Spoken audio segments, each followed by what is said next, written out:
Welcome to the Higher Ed Geek Podcast, where we explore the impact of EdTech on the student experience with engaging, fun, and relevant conversations that honor the wide range of work happening all across the higher ed ecosystem. I'm your host, Dustin Ramsdell. I've been working in and around higher ed for the past decade, focused on student support and digital experience. Join me every week for discussions with some of the best minds in education technology who will be bringing you their perspectives on how digital transformation is reshaping the way we recruit, engage, and graduate learners. You'll hear firsthand accounts of how institutional leaders are developing their strategy, as well as get deeper on the stories of how these EdTech tools are being built to foster better student outcomes. With that, let's get to today's episode. Hello, everyone, and welcome to this episode of the Higher Ed Geek Podcast, episode number 302, with Tessa Forshaw and Rich Braden, the co-authors of a recently released book called Innovation-ish. Very cool, unique title there. It is all about how anyone can create breakthrough solutions to real problems in the real world. I just always love talking about this stuff. One, just, with authors kind of fresh off of the journey of creating a book, really helps to crystallize some really awesome insights, and always kind of just great to hear about people's experiences going through, that journey. And then just the idea of really trying to inspire and motivate people to bring their own unique perspective and think of themselves as creative, and really kind of dismantling these ideas around how you make change.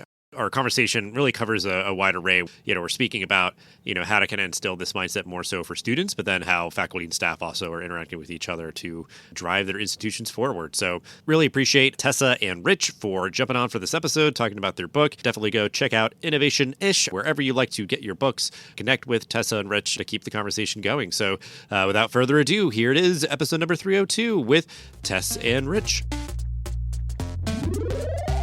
Always great to have authors on to the podcast here to help kind of inaugurate their blood, sweat, and tears that have gone into putting out something. We're here to talk about a new book as of the recording of this episode, Innovation-ish. We'll have links to find the book in the episode description. Before we get into exploring the book, how it came to be, and we'll start as we always do. We have two wonderful guests with us.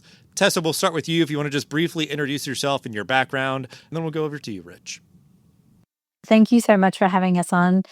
Such a great podcast, especially because I myself also work in higher ed and consider myself a geek. So I think this is a good fit.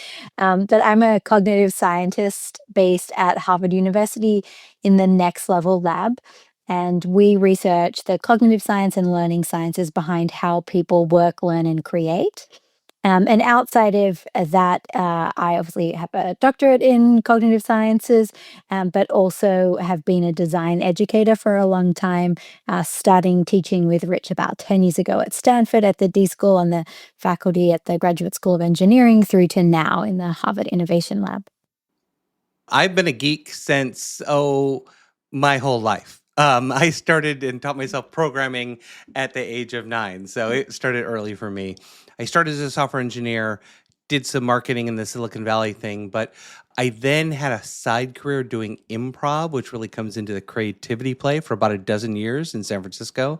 And it was through that I found a door into teaching in higher education at Stanford in their design school, the D School, and in the Graduate School of Business, both on creativity and innovation. And so for, almost 16 years now, I have been teaching in those two things in one side of my career. But the whole time, I was also a practitioner. I have a consulting company that works with companies from very small nonprofits all the way through Fortune 500 companies, helping people to unlock innovation and creativity and creative problem solving in everybody from every walk of life.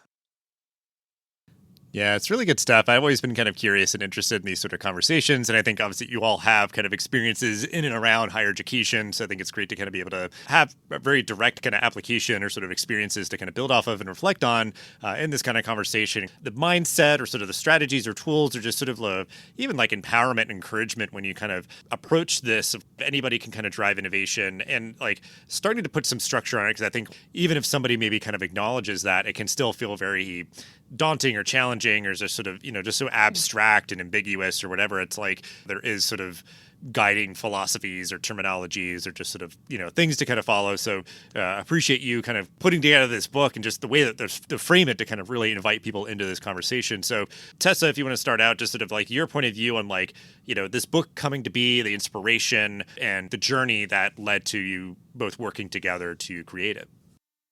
Rich and I started teaching together nearly 10 years ago. And I think we were drawn to teach together because we have a shared perspective that every person is creative. Every student, I've never come across a student who wasn't creative. The surprising thing, though, is that I think a lot of them think they are not creative. They don't identify as creative. In fact, as a beginning of class for many years, both in classes and Rich in consulting life and stuff, we've asked, hands up if you think you're creative. And routinely less than about 10% of students will put their hands up, even in design schools, which is just incredible to me when they're all so creative. Contrast that with, I have a 5-year-old daughter, and I asked her class that not that long ago. And in fact, most students put both hands up. And so, like there is this enthusiasm and identity of creativity that are about sixth grade, we really start to see disappear. And so the book for us was initially a class that was designed to help our students in higher ed contexts unlock their creative potential and to really see through hard cognitive scientific facts too, that like they have a brain that is supposed to help them be creative, and that there are a lot of neuromyths out there and innovation myths out there that are holding them back. Our students told us, this needs to be a book, this needs to be a book. And I think we resisted for about 5 or 6 years. And then we were finally like, okay, I suppose we'll write a book. That idea of, for me being like a content creator for a long time, like that consistent habit of, I don't want to hog this, knowing like a book, which then obviously like gives this sort of portability, or you'd want to be generous in a way to try to keep like, spreading that gospel and everything to other folks. Curious from your perspective, Rich, kind of the journey to kind of just embarking on the path of creating this book.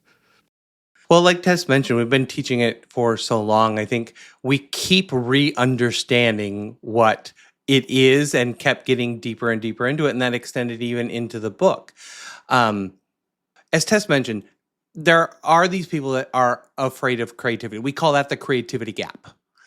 And then there are many myths. There are the neuromyths that she mentioned, and there are also these myths that innovation is this sort of unattainable thing. There are stories in the media of some really brilliant person in some faraway land or Silicon Valley that comes up with an idea overnight and then $1 billion. And the reality is that those myths don't pan out. The truth is 10 years of difficult struggle and figuring it out. To get there, it's a better story to have it be the one person and everything, but there really is always a team. And so in talking with students, we heard both of those things. And then there was a moment in our class every time where we would run into this moment of ambiguity because we're trying to create something new to the world. It's novel and it's really ambiguous, and we're wired to reject that ambiguity. And so we would hit these moments of cognitive caution where people would slow down and stop them in their tracks. And so we had to work through that with the students. And after seeing all three of those things, it kind of came together and we said, this is something, we need to take this and set it aside for people so that they can do the work we know and believe that they can do, and that we watch them do when we ask them to do all the different activities. We see it happen. So I think that's a big piece of why the book is to take this innovation and hesitation, set it aside, and let people flourish in something that they're already skilled in and can develop.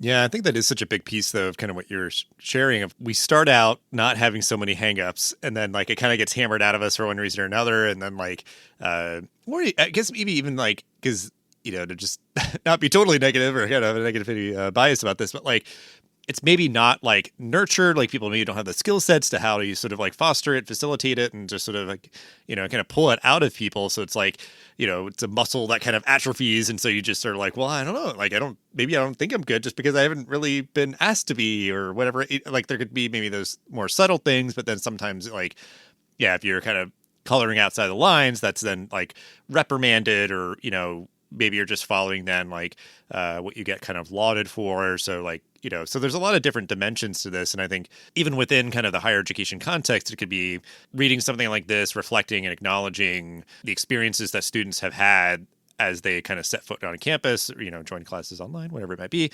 or like how individual staff members, faculty members can enable more of this, in their interactions with students or working together and all that. Start with you, Rich, on this one, but just any like thoughts on all of that, of this being kind of this, handbook or kind of guide, this sort of source material to kind of hopefully feed the fires of facilitating more innovation, more innovative thinking for yourself, and maybe how you can enable that for others. Just like thoughts on that and how you feel like this could maybe like apply in kind of the higher ed context.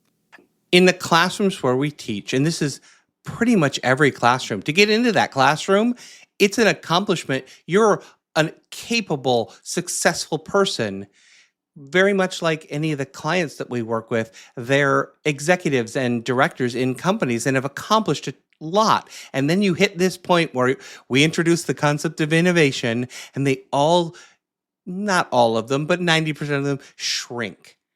And they feel a little inadequate, that hesitation I just talked about. And we know them to be amazing, and then we watch them do these amazing creative things in the work that we do. And so we knew innovation scares people.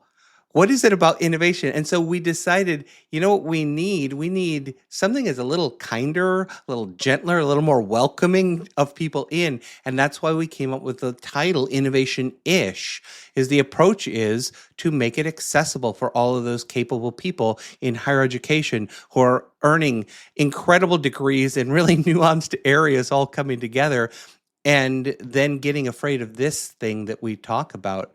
Those accomplished people have skills and capabilities, but they are like everyone else, that we all have this hesitation that we need to overcome to be able to be successful and flourish. And I think that goes into all the rest of the classes that they take in higher ed. I think people are transformed in our class they see the world a little more ish-like. And, maybe I can try this, and I could try this other. And that other class I was intimidated by, let me give it a shot, because they've kind of opened up to, hey, I don't have to start off and be perfect. I think it's common in a lot of higher education settings to have what I've heard referred to as the swimming duck syndrome, where on the surface you have to look like you're gliding effortlessly over the water, but underneath you're paddling away furiously, just trying to keep up. And I think this sort of breaks that paradigm a little bit. And on the administrator side, I think there is, also a lot of innovation hesitation, just like everywhere else. The strategy that often I see in many different spaces that people use to try to get rid of innovation hesitation is to reprimand people for having the hesitation or chastise them. But the thing about, I think, in a higher ed context especially, is that innovation is so, it can be so associated with risk. And institutions care so deeply about their students and their student well-being and the student populations and the overall functioning and efficacy of the institution and the research that it puts out in the world, that innovation can feel extra frightening because there's an extra layer of hesitation, if that makes sense, like an extra innovation hesitation coming in. But it's there for good reason, right? And so I think one strategy that is really helpful in a higher ed context is to sort of name, like, the fact that we have hesitation around innovation in this space makes a lot of sense. And so maybe that isn't a space right now that we talk about innovating in, but this other aspect of higher ed, like the expense reporting process, which I deeply hate, that is a way that that is a very safe space that we could innovate in where we wouldn't have an impact fundamentally on our students. And if there was a mistake, the risk isn't that high. And so I think sometimes naming whether or not that additive and helpful hesitation that is about the risk and the well-being of the students, asking, is this helpful to us in this space? And sometimes the answer is yes. And sometimes the answer is no. And I think that can be a really helpful tool to navigate. All right, let's take a quick break for a word from our sponsor. Forsyth Technical Community College was juggling siloed systems, fragmented data pipelines, and manual workflows across marketing, admissions, and CRM operations. Then they deployed Bolt Agents, Element 451's AI workforce platform. The result? These agents handled over 80% of student inquiries independently, saving 183,060 human minutes, and cutting call volumes by 14% within just 1 week of rollout. Curious what your AI teammates could look like? Try an agent today at element451.com/agents. That acknowledgement of emotional safety or whatever, like that kind of underpinning a lot of this, I think, and even just acknowledging the consistency of the dynamics of like whether you are a first year student in a classroom or you are like a top corporate executive. A lot of this is sort of common in each of those contexts and everything. So I think the culture of risk and figuring out kind of the right approach to that, because I think obviously it's like you'd want to like minimize the sort of potential for kind of collateral damage or whatever else, like do it in sort of a smart, intentional way. There's so much obviously in this book and so much that we could talk about and all that. And just even for like, again, that acknowledgement for me, enjoying talking with people that have just gone through an experience of like writing a book, curating knowledge, putting it out there and everything else. Tessa, we can start with you. Just any like reflections from the process of creating this book, any anecdotes, I guess, that you want to share of how this kind of happened for you and what went well, what didn't work. I think one of the things that encapsulates this for me was our agent, a couple of weeks before the book was due, said to Rich and I something along the lines of, "You really wrote the book like with the methodologies that you talk about in the book." And we were like, well, obviously, like, what did you expect from us? But what was fascinating is, book writing is often seen by people as a very linear pursuit. It's supposed to be that you start at the beginning with the introduction and then you write each chapter of the book and you hand each chapter in and then you edit each chapter and then you edit the book. Rich and I took a different strategy to that, and that is that we like very quickly wrote a full version of the worst book you've ever read. It was like nearly voice dictated class notes, is how I would describe it. And then we rapidly iterated the whole thing, and then we rapidly iterated the whole thing, and then we rapidly iterated the whole thing. And then we sent it out to users, really different users, and we got feedback, like real readers, not just reader advocate people who were professional editors, but like actual readers. And then we rapidly edited the whole thing. And we went through so many, not just edits, but complete reconstructions, reorderings of the book, and additions and changes to get it to what it needed to be. Because I think that if we had written the book that was that linear flow, it wouldn't have a lot of the richness that it has now, which I think is very important for the topic of design, which also isn't linear, which was a bit meta as well. Rich, I'd love your thoughts on this. I don't know if we've actually spoken about this. I was really resonating with what you were saying. We did start off writing down the class and then realized a book is so different than the class. In a class, there's dialogue and there's back and forth, and we could take another shot at things and realizing these words are just going to live on. And so there was that iteration. And there were moments where concepts or things that we had taught for years, both of us would come into a meeting and be like, oh, mate, I think this part is actually on its head, or this needs to go. And we would, the reaction on the receiving side was like, no, we can't get rid of that. It's tied into everything. And then a little discussion, we'd be like, actually, that is the right way. And so like really living that iteration, and what it was isn't what it needs to be now, and breaking it and repackaging it. And that was sometimes difficult. It was like tearing off a Band-Aid. But getting to the end, it really made much more sense. We had a narrative, and many of the terms that now are the core terms didn't come up and didn't get solidified until near the end edits of the book, where we really said, this is what it is. So it was a process of distillation, and our publisher, I think, did not know what to do with us because it was so far from traditional. Early on, I think our agent and our publisher were both just a tiny bit panicked. And then at the end, they both come back and said, but what you did was so good. Like they can't believe that because we took a different path. Rich and I had this guiding philosophy that is, if one of us wasn't happy with it, then it wasn't done. And that meant that if we were adamantly in disagreement, that meant neither of us were right. You know, like, and that was the guiding philosophy we took to the book. And I would say, if you write a book with a collaborator, that is the only thing that will get you through it. And sometimes it took 2 or 3 days of thinking and a couple of attempts, and then it would click, and we'd both be, that's it. There it is. That ties all the points we had together. But sometimes it was just taking a step back and saying, okay, what I feel like is important here is that we talk about these two concepts, and all those concepts meshed, and then that made it a much stronger work. But that's exactly what we teach to our students, is don't be afraid of taking a step backward, undoing what you've done, and trying again, because that's how you get good ideas. If you want fast ideas, pick any creativity thing out there, follow all the steps in the checklist, get her done, and you will get a solution. It just probably is not going to be the best solution you're capable of unless you hit the lottery. And that's core to the book. Is it takes, we say innovation isn't hard, it's hard work.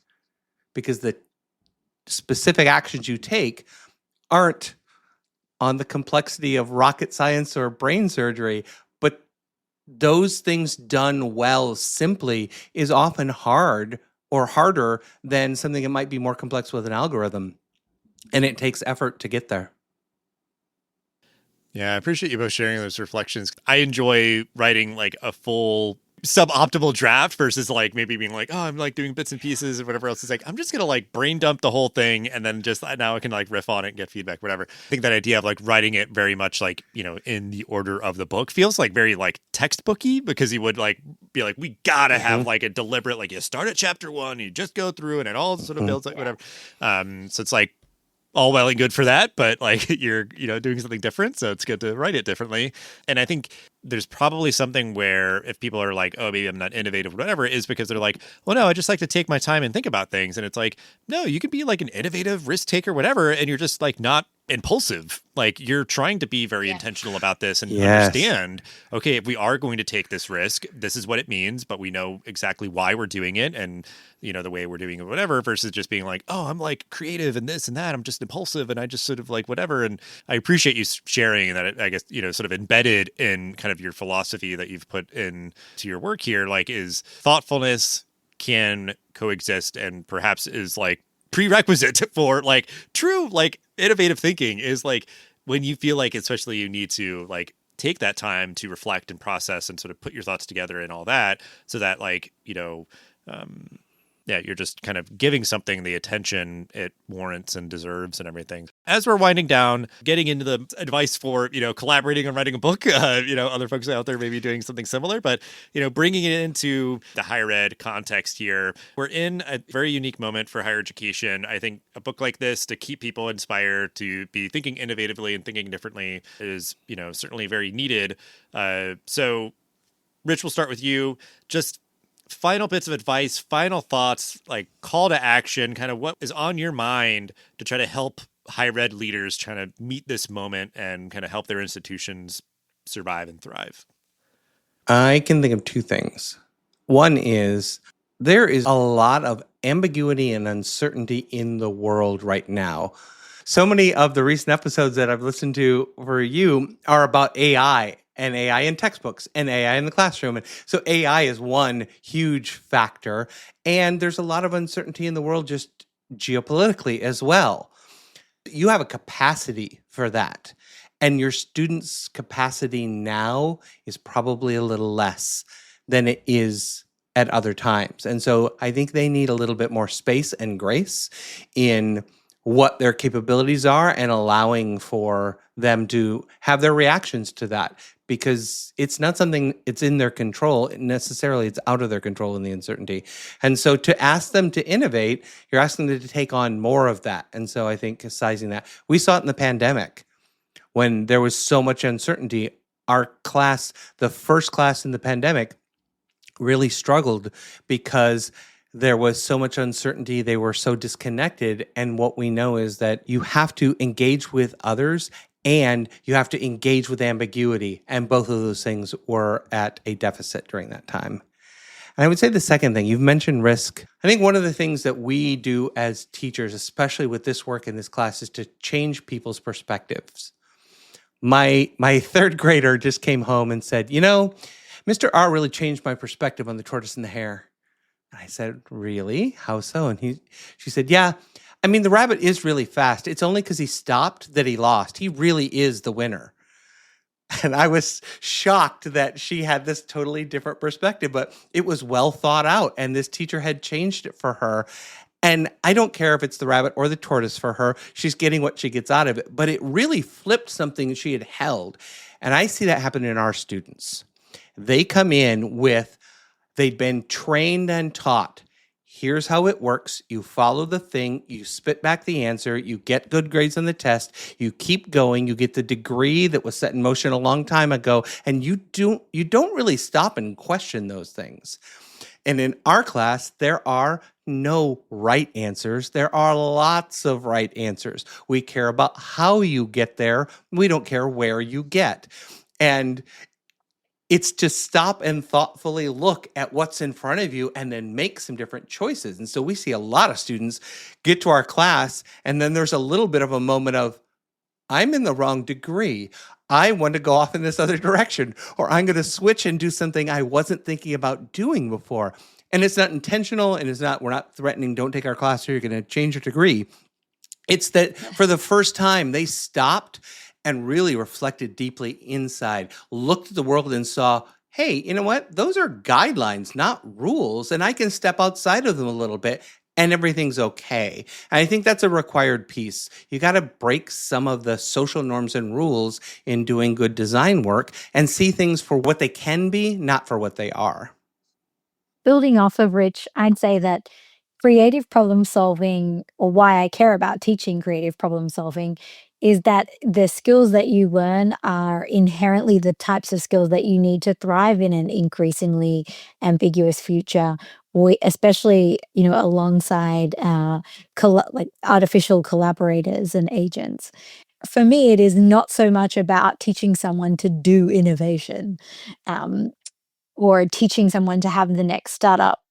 It's much more about supporting them to develop and practice skills like navigating ambiguity, like holding multiple truths at once, like practicing metacognitive reflection in the moment to determine what action they need to take next, or if they're bringing bias into their thinking, like how to learn from other people.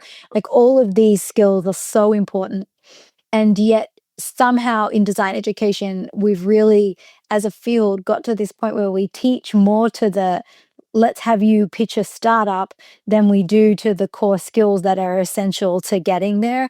And that's because I think we prioritize removing ambiguity from student spaces, when I think what we need, we need to be in control. We're the educator. We can't be ambiguous, but we can be holding a space of ambiguity and supporting students to develop the skills to navigate and practice it, right?